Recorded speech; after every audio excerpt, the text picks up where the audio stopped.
तो जय हिंद मेरे सभी प्यारे साथियों, कैसे आप सभी। उम्मीद करता हूँ एकदम मस्त होंगे, जबरदस्त होंगे।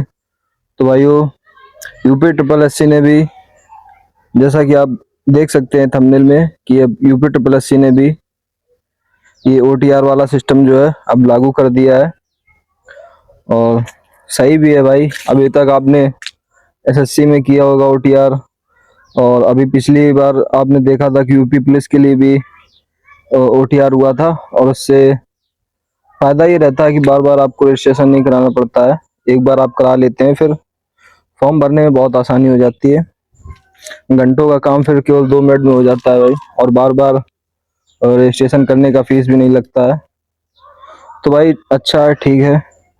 और फॉर्म कब तक आएंगे इस पे भी बात करेंगे भाई, और डॉक्यूमेंट क्या क्या लगने वाले हैं। तो भाई वीडियो के अंत तक बने रहना, और सारा कुछ एकदम डिटेल में बात करेंगे। पूरा नोटिफिकेशन में लेके आया हूँ आपके लिए, जो यूपी ट्रिपल एससी आयोग ने जारी किया है ओटीआर को लेके।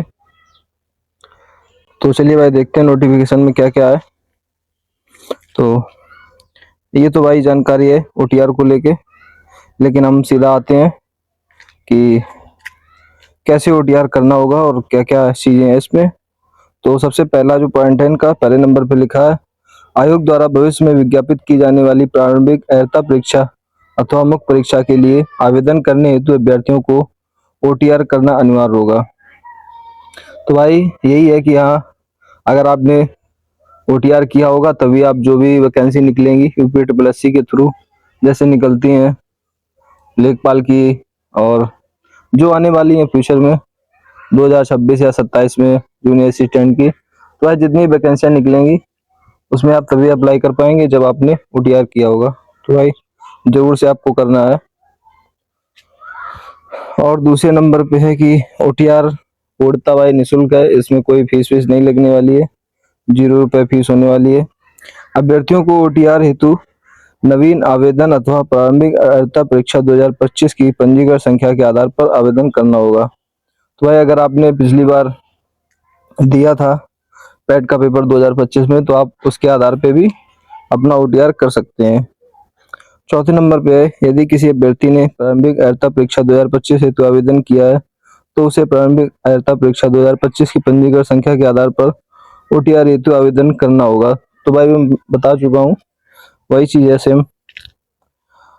ओटीआर के लिए अभ्यर्थी के पास वैध मोबाइल नंबर एवं वैध ईमेल आईडी होना अनिवार्य है।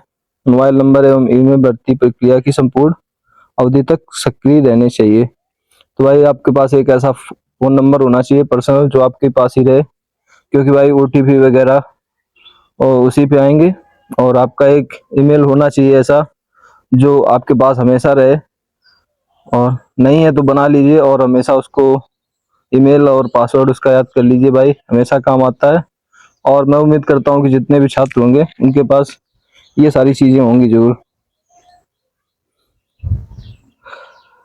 और उसके आगे है भाई 6वें नंबर पे, मोबाइल नंबर एवं ईमेल आईडी का सत्यापन ओटीपी प्रमाणीकरण के माध्यम से किया जाएगा।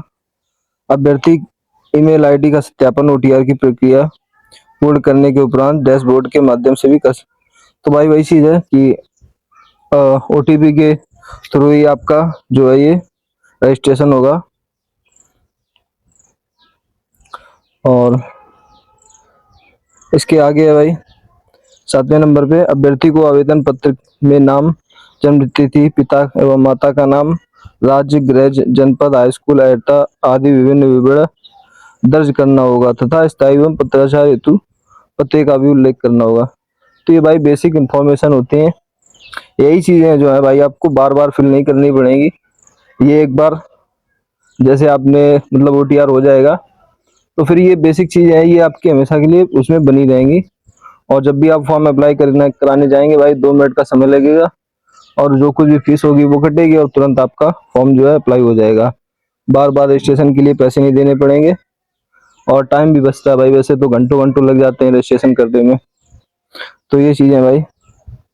8वें नंबर पे, अभ्यर्थी को आवेदन पत्र में अपना अद्यतन रंगीन फोटोग्राफ 6 माह के अंदर का अपलोड करना होगा। और फोटो का साइज जो है वो 5 KB से 100 KB के बीच तथा जेपीईजी और जेपीजी फॉर्मेट में होना चाहिए। तो भाई फोटो जो है आपका 6 महीने से ज़्यादा पुराना नहीं होना चाहिए, ऐसा आपको एक रंगीन फोटो चाहिए।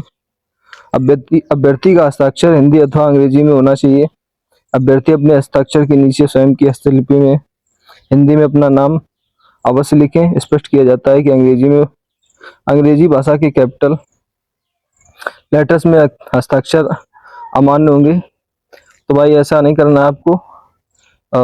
जैसे आपका नाम मान लो कोई भी मनीष है, तो भाई इस प्रकार से आपका ऐसे नहीं लिखना है कैपिटल लेटर में पूरा नाम, नहीं तो भाई ये आपका जो है रिजेक्ट कर दिया जाएगा। तो भाई ये चीज़ का ध्यान रखना आप लोग, ऐसे नहीं किया जाएगा। मैं आपको बता देता हूँ। अब जैसे आपका नाम मनीष है, तो भाई आप ऐसे करके कुछ भी मतलब सिंपल सा मतलब पहला लेटर जो है कैपिटल, उसके बाद स्मॉल, जैसे आप अपना नाम लिखते हैं सिंपली, तो भाई वैसे आप कर सकते हैं। ये चीज़ जरूर ध्यान रखना। ओटीआर हेतु आवेदन में दर्ज की गई समस्त जानकारी सही होनी चाहिए तथा अभिलेखों में उपलब्ध विवरण के अनुसार होनी चाहिए। ओटीआर हेतु आवेदन पत्र को अंतिम रूप से सबमिट करने से पूर्व अभ्यर्थी सुनिश्चित कर लें कि उनके द्वारा दर्ज की गई समस्त प्रविष्टियां सही एवं पूर्ण हैं। गलत अथवा असत्य जानकारी दर्ज किए जाने पर आयोग द्वारा अभ्यर्थन निरस्त कर दिया जाएगा। तो भाई ये लोग आप लोग एक बार जब ओटीआर हो जाए तो उसमें भाई आता है चेक करने के लिए, तो आप एक बार पूरा जो है जो भी आपने जानकारी फिल की है भाई पूरा तरीके से अच्छे तरीके से फिल कर लें। अगर आपका कुछ भी भाई गलत हो गया तो पूरा ये समझ लो कि पूरा सिस्टम ही गड़बड़ हो जाएगा, फिर आप फॉर्म नहीं कर अप्लाई कर पाएंगे। और आने वाली वैकेंसी अभी पैड से बहुत अच्छी खासी है, तो भाई बहुत ध्यान से भरना ये सारी चीज़ें। और 11 नंबर पे है ओटीआर की पंजीयन संख्या प्राप्त होने के पश्चात अभ्यर्थी द्वारा दर्ज किए गए विवरण में किसी भी प्रकार का संशोधन अनुमन्य नहीं होगा। तो भाई एक बार जो हो जाएगा ओटीआर और अगर आपने उसको सबमिट कर दिया तो भाई फिर उसमें कोई चेंजमेंट नहीं होगा। तो भाई इस चीज़ का जरूर ध्यान रखना। तो भाई बहुत अच्छे से और बहुत ध्यान से सारी चीज़ें भरना है, क्योंकि अगर एक बार गलती हो गई और सबमिट हो गया ओटीआर तो भाई फिर कुछ उसमें बदलाव नहीं होगा। इन्होंने साफ साफ लिख भी दिया है, नहीं तो फिर बाद में आप उनको जीमेल और ये सब करते घूमे फिर कोई फायदा है नहीं। 12 नंबर पे है प्रत्येक अभ्यर्थी को केवल एक ओटीआर संख्या धारित करने की अनुमति है। मतलब यह है कि एक अभ्यर्थी केवल एक ही ओटीआर करा सकता है। एक से अधिक ओटीआर संख्या धारित करने की स्थिति में आयोग द्वारा अभ्यर्थी का अभ्यर्थन निरस्त कर दिया जाएगा। इस चीज का भी ध्यान रखें भाई। ऐसा नहीं है कि आपने एक बार आपसे कुछ गलत हो गया तो आप सोचे कि मैं दूसरा करा लेता हूँ, तो भाई ऐसा कुछ नहीं होगा। अगर आपने एक बार कर दिया गलत सही जो भी किया तो भाई आप दोबारा अप्लाई नहीं कर सकते। अगर दोबारा भी करेंगे तो भी आपका निरस्त कर दिया जाएगा, तो क्या ही फायदा भाई। उन्होंने साफ साफ लिख के बता ही दिया है। अभ्यर्थी अपने लॉगिन विवरण की गोपनीयता बनाए रखने के लिए स्वयं उत्तरदायी होंगे। पंजीयन संख्या के दुरुपयोग की स्थिति में आयोग उत्तरदायी नहीं होगा। तो भाई ये सारी चीजें थी। और बात करें कि भाई कब तक आएगी पैड के फॉर्म जो है वो कब तक आएंगे, तो भाई आज है 14 तारीख। तो भाई मुझे जहाँ तक लगता है कि ये भाई पैड के लिए ही है। जैसे ही 3-4 दिन हो जाएंगे, 4-5 दिन, तो मुझे लग रहा है इसके बाद 20 तारीख तक मैक्स टू मैक्स भाई आ जानी चाहिए पैड के फॉर्म। क्योंकि ये जो आया नोटिफिकेशन मतलब ओटीआर वाला जो ये, तो ये उसी को लेकर आया भाई, मुझे तो यही लग रहा है। मिलते हैं भाई फिर नेक्स्ट वीडियो में नेक्स्ट अपडेट के साथ। तब तक के लिए जय हिंद।